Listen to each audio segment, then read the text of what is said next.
स्वागत है सभी का। इस वीडियो में हम पंडित सुंदरलाल शर्मा ओपन यूनिवर्सिटी के प्रीवियस ईयर क्वेश्चन देखेंगे इंग्लिश सब्जेक्ट का, जिसमें हम लगभग 4 साल से पंडित सुंदरलाल शर्मा द्वारा पूछे जा रहे हैं इंग्लिश के सवालों को देखेंगे, जिसे देख के आपको आइडिया लग जाएगा कि सवाल आते कैसे हैं, सवाल का लेवल क्या रहने वाला है और आपको उसको सॉल्व कैसे करना है। इससे पहले हमने ऑलरेडी हिंदी के 4 साल के क्वेश्चन को कर लिए हैं। अगर आपने उस वीडियो को अभी तक नहीं देखा है तो वो वीडियो आपको आई बटन में भी मिल जाएगा और डिस्क्रिप्शन में भी आपको उसका लिंक मिल जाएगा। चलिए इस वीडियो को शुरू करते हैं। Identify the sentence in which the position of adverb is correct. उस वाक्य को आपको चुनना है जिसमें एडवर्ब क्रिया विशेषण का सही इस्तेमाल हुआ है। He said that it was heavenly rain, इसमें नहीं है, गलत है, ये हेविनली रैनिंग नहीं होगा। He quickly ran in the race, quickly ran भी नहीं होगा। सी स्पीक्स एलिजेंटली इंग्लिश, ऐसा भी नहीं होगा। He is non for doing work diligently, ये इसका क्या हो जाएगा, राइट फॉर्म यूज़ हुआ है, राइट जगह राइट प्लेस पे यूज़ हुआ है। जो एडवर्ब है ये बोल रहा है कि he is non for doing work diligently, वह लगन के साथ काम करने के लिए जाना जाता है, इसका हिंदी अनुवाद हो जाएगा। फिर नेक्स्ट क्वेश्चन है she can not leave the table without blank her dinner. तो टू हैव होगा क्या, बिल्कुल नहीं। हैविंग क्या आ जाएगा यहाँ पे ब्लैंक स्थान पे। She can not leave the table without having her dinner, वह बिना खाना खाए जो टेबल है उसको नहीं छोड़ सकती। उसके बाद नेक्स्ट है she blank to the mall yesterday, कहाँ गई थी, मॉल गई थी, कब, यस्टरडे, बीता हुआ कल। तो सिंपल पास्ट टेंस का ये बात चल रहा है, तो क्या आ जाएगा, गो का past form went. Option C इसका करेक्ट आंसर हो जाएगा। फिर है if I were a king I blank decreased the taxes, अगर मैं राजा होता तो क्या आई विल हैव हो जाएगा, क्या वुड हैव भी नहीं होगा, विल भी नहीं होगा, क्या होगा, would. If I were a king I would decreased the taxes, अगर मैं राजा होता तो कर को कम कर देता, ये इसका कहने का मतलब हो गया। फिर नेक्स्ट है it is blank hour of urgency. अब देखिए आर के सामने आपको ए एन द का इस्तेमाल करना है, तो हम ए एन का इस्तेमाल कैसे कर सकते हैं, जो लिखा है उसको देख के नहीं करना है। अब उच्चारण करने पे आ रहा है क्या, देखिए स्वर आ रहा है कि व्यंजन आ रहा है, उसके हिसाब से आपको इस्तेमाल करना है इसका। तो देखिए इट इज़ आर, हम क्या बोल रहे हैं, आर मतलब क्या आ रहा है यहाँ पे, आ रहा है। तो जब आ रहा है तो किसका इस्तेमाल होगा, एन का। तो राइट आंसर क्या हो जाएगा, यहाँ पे क्या आ जाएगा, एन आ जाएगा। ऑप्शन बी इसका करेक्ट आंसर हो जाएगा। फिर नेक्स्ट है can I borrow blank books. अब बुक्स देखिए ये काउंटेबल नाउन है, तो काउंटेबल में कुछ बुक्स बोल रहे हैं, can I borrow some books हो जाएगा। ऑप्शन ए ही इसका करेक्ट आंसर हो जाएगा, यहाँ पे सम आ जाएगा, एनी भी नहीं होगा, फ्यू भी नहीं होगा, मच भी नहीं होगा। फिर है question number 7 he gave a talk blank the causes of dengue fever, किसके ऊपर भाषण दिया, डेंगू फीवर के ऊपर। तो क्या आ जाएगा, ऑन, यहाँ पे ऑन आ जाएगा, सही आंसर क्या हो जाएगा, ऑप्शन डी इसका करेक्ट आंसर हो जाएगा। फिर है one who believes in fat, जो भाग्य पे विश्वास रखता है क्या कहलाएगा, सिंपल भाग्यवादी। तो फैटलिस्ट, फैटलिस्ट मतलब होता है भाग्यवादी। ऑप्शन ए इसका करेक्ट आंसर हो जाएगा। फिर है ही thought he blank do the job, तो वह सोचता है कि वह इस जॉब को कर सकता है, तो क्या आएगा, कुड।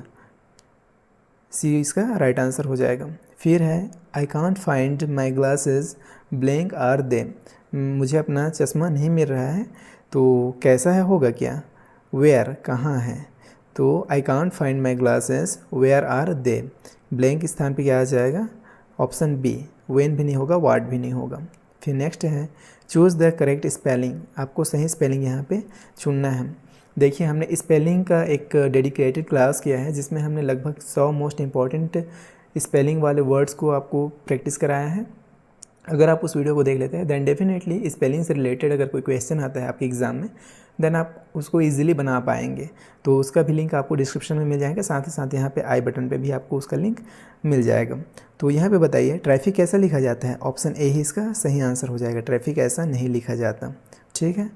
तो उसके बाद नेक्स्ट है in a job advertisement many vacant advertised post have been and the same advertisement has a clause that reads the candidate may apply for more than one post. Here in this sentence may means, इस वाक्य में may का मतलब क्या है उसको बताना है। तो इस वाक्य में कैसे इस्तेमाल हुआ है may, क्या सेंस बनाता है, उसका मीनिंग क्या है इस वाक्य के अकॉर्डिंग।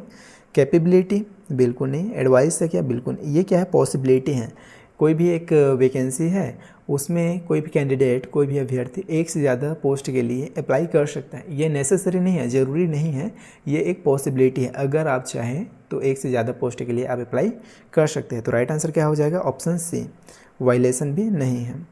फिर नेक्स्ट है blank money the poor widow had collected over the years was stolen. क्या आ जाएगा? The little money. Option C इसका करेक्ट आंसर हो जाएगा।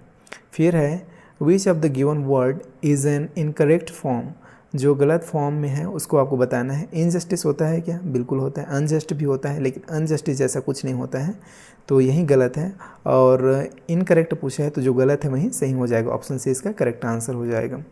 फिर है a medicine that destroys bacteria is. जो जीवाणुओं को नष्ट करता है वह दवा क्या कहलाता है? तो सबको पता है क्या कहलाता है? एंटीबायोटिक। एंटीडोट भी नहीं होता है, एंटीसेप्टिक भी नहीं होता है, एंटीबॉडी भी नहीं होता है, वो क्या होता है? एंटीबायोटिक। ऑप्शन ए इसका करेक्ट आंसर हो जाएगा। हिंदी में देखा जाए तो प्रतिजैविक जिसे बोलेंगे। फिर है read the following statement, I saw him stealing the money, I saw him stealing the money. तो only one is correct, only two is correct, both 1 and 2 are correct. Option C इसका करेक्ट आंसर हो जाएगा। फिर choose the correct antonym of the given word Keith. अब आपको इस Keith का antonym विलोम शब्द बताना है। देखिए हमने एंटोनिम का भी एक डेडिकेटेड क्लास किया है जिसमें हमने बहुत सारे मोस्ट इंपॉर्टेंट एंटोनिम आपको कराए हैं। आपको उस वीडियो को भी एक बार ज़रूर देखना चाहिए। तो देखिए कीथ का मतलब क्या होता है? जो जानकार है, जो परिचित हैं, एक प्रकार से दोस्त बोल सकते हैं। तो इसका अपोजिट क्या हो जाएगा? स्ट्रेंजर्स, अपरिचित, अनजान। तो राइट आंसर क्या हो जाएगा? ऑप्शन ए इसका करेक्ट आंसर हो जाएगा। फिर है transform the given sentence into complex sentences. ये जो सेंटेंस दिया गया है we have informed her of her success, इसको आपको कॉम्प्लेक्स सेंटेंस में कन्वर्ट करना है, उसको ट्रांसफॉर्म करना है। तो देखिए इसका राइट आंसर क्या हो जाएगा? We have informed her of her being successful, बिल्कुल नहीं। She has been informed by us of her success, ऐसा भी नहीं होगा। We have informed her that she has succeeded, that लगा दिख रहा है। और वाक्य भी सही है, we have informed her that she has succeeded. बिल्कुल करेक्ट आंसर क्या हो जाएगा? ऑप्शन सी इसका करेक्ट आंसर हो जाएगा। फिर है choose one of the best expresses the given sentence in indirect speech. ये जो नीचे वाक्य दिया गया है उसका जो सही इनडायरेक्ट स्पीच फॉर्म है उसको आपको सिलेक्ट करना है। He said to us why are you all sitting about they are doing nothing. तो इसका इनडायरेक्ट स्पीच कैसा हो जाएगा? देखिए he asked us why are, अब देखिए why are we all sitting about they are doing nothing, तो ऐसा होगा क्या? बिल्कुल नहीं। He asked us why we are all sitting about there nothing, doing nothing. He asked us why we were all sitting about there doing nothing. तो देखिए इसमें are नहीं है, ये बाय मिस्टेक प्रिंट हो गया है, बाय मिस्टेक टाइप हो गया है। तो देखिए he asked us why we were all sitting about there doing nothing। तो राइट आंसर इसका यही हो जाएगा, option C. He asked us why were we all sitting about they are doing nothing. देखिए वर भी नहीं होगा और उसके बाद वी आर नहीं होगा, वी आर वी भी नहीं होगा। तो इसका करेक्ट जो इनडायरेक्ट स्पीच है क्या हो जाएगा? Option C. He asked us why we were all sitting about they are doing nothing, C इसका करेक्ट आंसर हो जाएगा। फिर है change the voice of the sentence. इसका आपको वॉइस चेंज करना है। We will not allow them to run away, इसका वॉइस आप चेंज करेंगे तो क्या होगा? देखिए they will not be allowed to run away by us, ऐसा होगा क्या? बिल्कुल नहीं। They would not be allowed to run away, बिल्कुल नहीं। They are not allowed to run away, ये इसका वॉइस चेंज फॉर्म यही ऐसा ही होगा, they are not allowed to run away. Option C इसका करेक्ट आंसर हो जाएगा।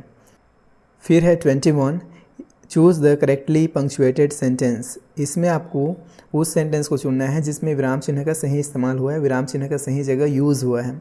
Well we have finished our work for the day, कहाँ से एक्सक्लेमेशन मार्क आ जाएगा? ये ऑप्शन नहीं होगा। Well we have finished our work for the day, ये भी नहीं होगा। Well we have finished our work for the day सही लग रहा है। वेल एक्सक्लेमेशन मार्क कहाँ आ जाएगा? ये भी नहीं होगा। तो इसमें राइट आंसर क्या हो जाएगा? ऑप्शन सी करेक्ट है। Well we have finished our work for the day. फिर है चूज़ द करेक्ट स्पेलिंग, आपको यहाँ पे फिर से अगेन करेक्ट स्पेलिंग वाले शब्द को चुनना है। तो देखिए अमेच्योर और सही क्या हो जाएगा इसमें, ऑप्शन सी इसमें सही स्पेलिंग वाला वर्ड है, तो सी इसका करेक्ट हो जाएगा। फिर है what type of sentence is the following sentence, ये जो नीचे सेंटेंस दिया गया है वो किस प्रकार का सेंटेंस है, किस प्रकार का वाक्य है, ये आपसे पूछा गया है। I have got 4 sister and each of them is quite different from the others. जहाँ भी आपको एंड दिखे मतलब सीधा सीधा समझ जाइए वो कौन सा सेंटेंस होगा, डेफिनेटली वो होगा कंपाउंड सेंटेंस। ऑप्शन बी इसका करेक्ट आंसर हो जाएगा, कंपाउंड सेंटेंस। फिर है choose one word for the following sentence, a person who agrees to work for somebody in order to learn skill. कोई भी व्यक्ति किसी के साथ काम करने के लिए, स्किल को कौशल सीखने के लिए काम करता है, तो उसके लिए एक शब्द क्या होगा, असिस्टेंट होगा क्या, बिल्कुल नहीं, प्यूपिल भी नहीं होगा। ये क्या होता है, अप्रेंटिस होता है। ऑप्शन से इसका करेक्ट आंसर हो जाएगा, लेकली भी नहीं होगा। फिर है choose the correct answer, prediction as sub skill is associated with, किसके साथ प्रिडिक्शन एसोसिएटेड है, तो ये है रीडिंग के साथ। ऑप्शन सी इसका करेक्ट आंसर हो जाएगा, 25 का ऑप्शन सी। फिर है 26, चूज़ द करेक्ट सिनोनिम। यहाँ पे आपको सिनोनिम बताना है। हमने synonym, antonym, one word substitution और स्पेलिंग, ये चारों टॉपिक का क्लास ऑलरेडी इस चैनल पे अपलोड कर दिया है, जिसमें हमने लगभग सभी वीडियोस में 100 क्वेश्चंस देखे हैं, जो सिर्फ इम्पॉर्टेंट हैं, जिसे देखकर आप अपनी तैयारी को और भी मजबूत कर सकते हैं। तो आपको उस वीडियो को एक बार जरूर देखना चाहिए, सभी वीडियोस को एक बार जरूर देखना चाहिए, सिनोनिम का, एंटोनिम का और वन वर्ड सब्स्टिट्यूशन का, साथ ही साथ स्पेलिंग का, क्योंकि ये सभी ऐसे टॉपिक्स हैं जिनसे सवाल आते ही हैं। तो सिनोनिम पूछा गया है डिफ़र का, तो डिफ़र का मतलब क्या होता है, किसी भी चीज़ को टालना, और तो क्या हो जाएगा, टालना मतलब पोस्टपोन। ऑप्शन डी इसका करेक्ट आंसर हो जाएगा। फिर है Kunal is absent blank he is ill, insert conjunction, conjunction आपको यूज़ करना है। तो कुणाल एब्सेंट है क्योंकि वह बीमार है, तो ऑप्शन डी इसका करेक्ट आंसर हो जाएगा, बिकॉज। फिर है there are 200 pages blank this book, insert preposition. अब किसके बारे में बात चल रहा है, किस में 200 पेजेस है, बुक में। तो बुक में जब हम बोलते हैं तो बुक के अंदर 200 पेज है ना, बाहर थोड़ी, तो क्या आएगा, इन। ऑप्शन डी इसका करेक्ट आंसर हो जाएगा, यहाँ हो जाएगा आपका इन। फिर है I have been working in this company blank 5 years, fill in the blank with correct preposition. अब बोल रहा है कि मैं इस कंपनी में 5 साल से काम कर रहा हूँ, तो ये 5 साल कौन से 5 साल हैं, क्लियर है क्या, तो सेंस तो आएगा नहीं, क्या आएगा यहाँ पे, फॉर आएगा। 5 साल तो कौन से 5 साल क्लियर नहीं है, तो क्या आएगा, फॉर। ऑप्शन बी इसका करेक्ट आंसर हो जाएगा। सही सेंटेंस क्या होगा, I have been working in this company for 5 years।